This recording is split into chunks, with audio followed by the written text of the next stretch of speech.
Feels like we can win it. You know? Okay. There's some parity now that everybody can pay their players. Notre Dame a shot. It's not just the SEC. It's not Coach Saban.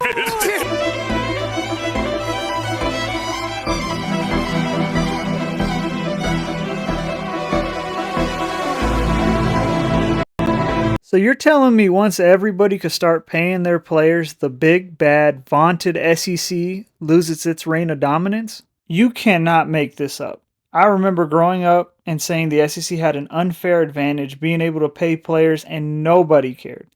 But the minute my mighty USC Trojans coughed in the wrong direction, we damn near got the death penalty. So you gotta understand the fact they had to stay home and watch Indiana get in the playoffs, and in that same playoff bracket you have Boise State as the third highest seed, all while Alabama, South Carolina, and Ole Miss get to sit down at home and watch the playoffs like all of us. Whew.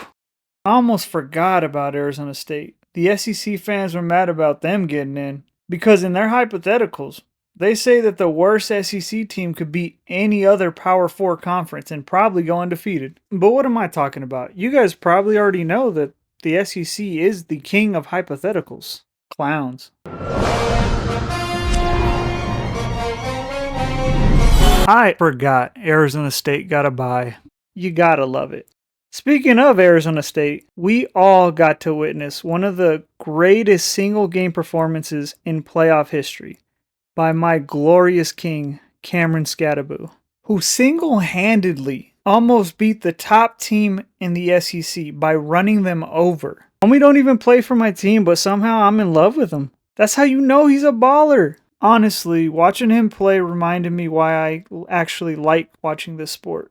Because as of late, I've hated this goddamn sport. But that Scat Pack story might be a topic for another video. Because if you're trying to grow the game, that's how you do it. You'll need fan bases from across the country to be engaged all the way until the last week. So that way it's not just a southern sausage fest at the end like it has been for the last 15 years.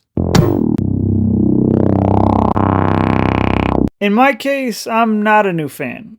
I've been beaten down by this mental illness called college football fandom for all of my life. I was born into this. I had no choice. And I think that's the same for most other college football fan bases out there. Look, I'll be the first one to tell you I was not the biggest fan of the 12-team playoff. I'm still not. But the fact that this has been the most fun I've ever had in the regular season in a long time from a neutral perspective is special. The teams outside of the top four would have never had this opportunity if we really look at it. So that means SMU, Boise State, Indiana, Arizona State. Hell, even Notre Dame would have never had a serious chance at a championship in any other year, but now they're actually playing in the championship game. They'll probably get slaughtered. At least that's what I'm hoping for, because I hate them. Real quick, I recorded that before the national championship game, and today they finally did get their face beat in, but they made it look close. So, I mean, I guess congratulations for losing. I don't know. You guys still suck. But as college football fans, that's all we've wanted for the past forever, really, is just an opportunity to really see who the best is. Not some preseason choice because you guys like the conference. I'm looking at you, ESPN. Or you just like how that team has been ran in prior years and give them a push that they don't deserve, at least not this group of players. Let's not pretend like these broadcast companies haven't been making all the decisions in the sport since games were first televised. Until recently, it was uneven, but it was somewhat fair. It's just lately that ESPN has tried to ruin college football in creating narratives that have benefited them and the SEC for the last 15 years. If you just look at Big 12 and ACC fans, they have legitimate gripes. ESPN treats them like a group of 8 instead of a Power 4. And if you look specifically at the ACC, they've not lost any teams. They still have all their power teams that were considered great brands 2 years ago, but according to ESPN, they're a lesser conference. I personally think they are, but you can't treat them like that if you weren't treating them like that prior. We're gonna hang out, gonna watch a movie, gonna take some pictures. In my eyes, it finally feels like college football is fighting back. Now, I'm not saying college football is perfect now. The USC fan in me is wondering if the gods are punishing me through USC. I feel like the major issue that's hurting USC is the same issue that's hurting college football as a whole. Because, dog, I feel like some of these kids are emotional terrorists, to be honest with you. They throw a fit, things don't go their way, they destroy team morale, they split the fan base, then tweet and blame it all on the coach, which they might be right sometimes. But it can't be every time. They take no accountability and end up going to another team that just pays them more. I have no issue with that. It's just the constant recycle of players that keep jumping in the portal. Someone has to do something about it. It's ruining my experience as a fan. And selfishly, that's all I care about. But also from a consumer-based standpoint. College football is a consumer-based product, so if I'm feeling like this, I know other people are too. And don't get me wrong, I love the transfer portal, but not whenever I see players constantly jumping in and jumping out of it. I just don't see how it benefits the game to allow them to constantly be searching for a new place to play. Most of the time it's because they don't get what they want. It's not a football reason or a career developing option. And I already know what some of y'all are going to say. How can you hate on a kid getting money? Bro, most of these guys aren't even kids anymore. They're close to my age. They're pushing unk status. And even if they are, fuck these kids. Man, fuck them kids, bro. At the end of the day, I'm a fan and this is not fun. Seeing every player that I liked or I was excited about jump in the portal. And then they don't do nothing at the next school. So it's not like, oh man, yeah, he just had to get away from us. Look, call me a hater because I'm a fucking hater, but these kids need to figure it out. I'm not a smart man. Don't ask me how to fix it. But there has to be some parameters up for the portal. Something's gotta give. We can't keep recycling players that jump in and jump out.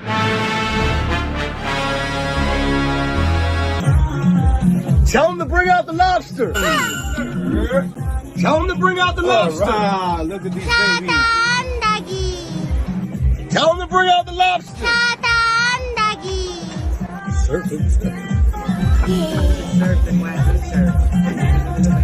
Tell him to bring out the lobster. At the very least, you don't have to agree with me about the player development aspect. One thing I know it's creating is bad negotiation habits that will not work at the pro level. Imagine these kids walking into a GM's office and saying, I got away with this or I got away with that, and they still paid me in college.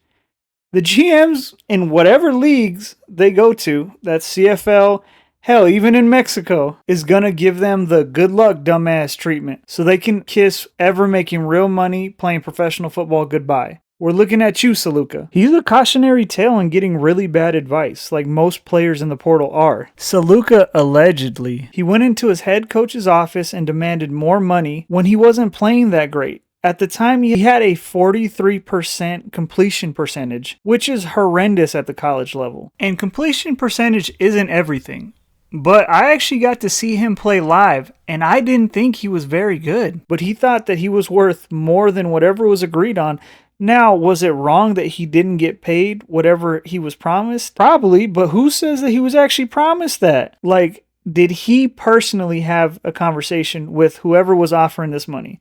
Or was it some agent that conned him into letting him represent him and making fake deals with play money? That's the major downside to this NIL era, is we keep blaming everyone else instead of the guy that's actually making the deals. So if we need to do like a revenue sharing type of deal where it pays the players, then that's perfectly fine and okay with me. But we also have to add some type of quality control for most of these agents that are representing these college football players. But we can't keep letting these cornballs ruin our sport that aren't even playing on the field. Because besides that major flaw, I actually like the direction we're all going in. We finally have parity. And I know there's probably some other things to be said about conference realignment, but schools are always going to do what they feel is the most lucrative. I mean, oh my bad. What's in the best direction of their student athletes. It's always been like that, and it always will be. So, in conclusion, what have we learned? We learned that the SEC is trash. Paul Feinbaum is in shambles. College football needs some things to fix, but overall, we're heading towards a better place. At least that's what I feel. If you want to get in a fight, leave a comment. I can't guarantee that I'll see it and engage every time. But if it's heinous enough, I'll definitely respond. If you're an SEC fan, I just want you to know you need to get used to being the bottom dwellers of college football, because it's going to continue happening. I'm just a hater from the Southwest, and I think y'all should like the video so I could try to get a job at Fox Sports Fun and get a little bit of joy in my life.